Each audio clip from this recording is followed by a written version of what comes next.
Hi, my name is Amanda Walsh, and I will be doing dramatic interpretation for my first project. You've come here to stare at me, to gape and point and stare with the comfort that you'll never end up just like me, just as long as the glass is between us. You wouldn't be saying those things if we were sitting in a room together, just the two of us, palm to palm with no glass and no idea what the creature might do next. A rather frightening idea. You might be scared, fluttery, if I ever got as close as to touch you. But that's the only thing I ever wanted. For her to take my hand and to hold it. And did I get it? No! But I am getting ahead of myself. Told from her cell in the mental ward, a young girl grabs our attention as she fights the game for her mother's affection. Will you commiserate with her, or will you be aghast? My Mother's Touch by Lauren D. Yee. I was born on the 13th. My mother was told often that she cried for days after I was born. You see, the doctors could not get me out the natural way, the normal way, so they had to take her pretty knives and cut open her smooth white belly, slashing it down the middle. For years she used to cry whenever I'd ask how I was born, saying if she had known they were going to have to cut her open, she would have never had a child in the first place. My mother was a pretty thing when she was younger, the type that construction workers could see and lick their lips at. I never had the problem being pretty. You see, people could look at us side by side and wonder what accident had caused such a beautiful woman to give birth to such an ugly creature. I knew I'd never be like her. When I was this many, I had been finger painting, and I reached up to my mommy for a hug, for warmth. And as soon as my yellow and red painted fingers touched her blouse, she screamed and pushed me away. After then, my mother never touched me again. I was dirty. I would soil her blouses, stain her skin. Sometimes I'd even provoke my mother just so she'd slap me.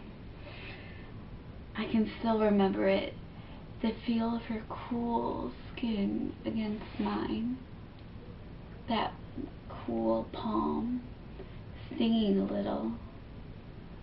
But most of the time my mother kept her hands to herself, shuddering every time she had to take my dry hand into hers. This continued for years until one day there was the fire. It started innocently in the kitchen, but fires can be tricky things, and soon the entire kitchen rose in smoke.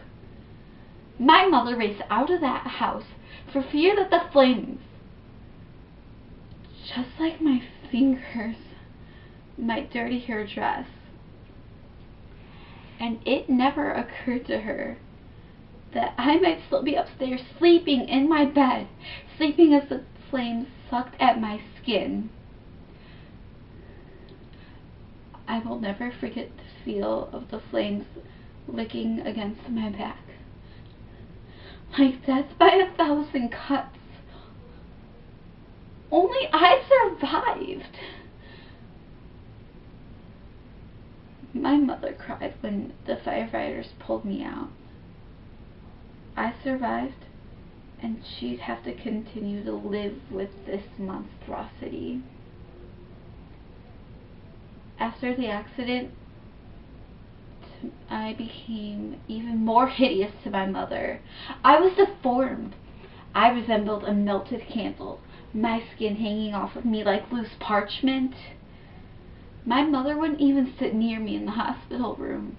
She took a chair and put it on the other side, and when I came home, she hired a woman to change my bandages for her, just so she wouldn't have to touch my charred, dripping skin.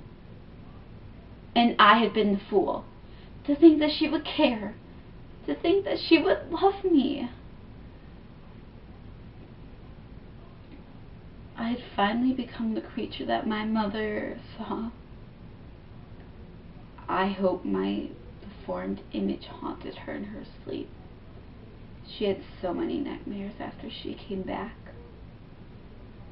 My mother was the prettiest thing when asleep. She used to lay so still after she came home from work in her best pearls, you could have sworn she wasn't breathing at all. And if you got close, real close, you could see her rib cage bob up and down like ripples in a lake. And that was the only time I could feel her delicate fingerprints against my cheek. But one day, as she and I were bonding, she woke up and realized that I, the filthy creature that I was, had dared to touch her beautiful skin. So she screamed. My own mother screamed because she couldn't bear the thought of my clumsy, blistered fingers against her swan-like throat. And so I panicked, and she just kept screaming. I couldn't stand that horrible, horrible screaming. And so I just pinned her to the couch. I put my hands on her swan-like throat until that screaming stopped. And then I could just hold her there forever. It was peaceful. Eventually, they took her away, and a black bag zipped up, smelled like a cocoon. And when they buried her into the soft, wet ground, you could still see the blue-black silhouette of hands in her neck. My hands. And then they took me away. To here. A white house. Just like my old one. Everything is clean and new here. Even my clothes. And they're just like everyone else's. And twice a day, once in the morning and once at night, a nurse comes in and feeds me the sweetest medicine in my arm. And for a moment, just a moment, she holds my arm steady. And that is when I finally realized I am loved. I feel the touch. I finally have gotten what I wanted. So stare all you want, because I am finally happy.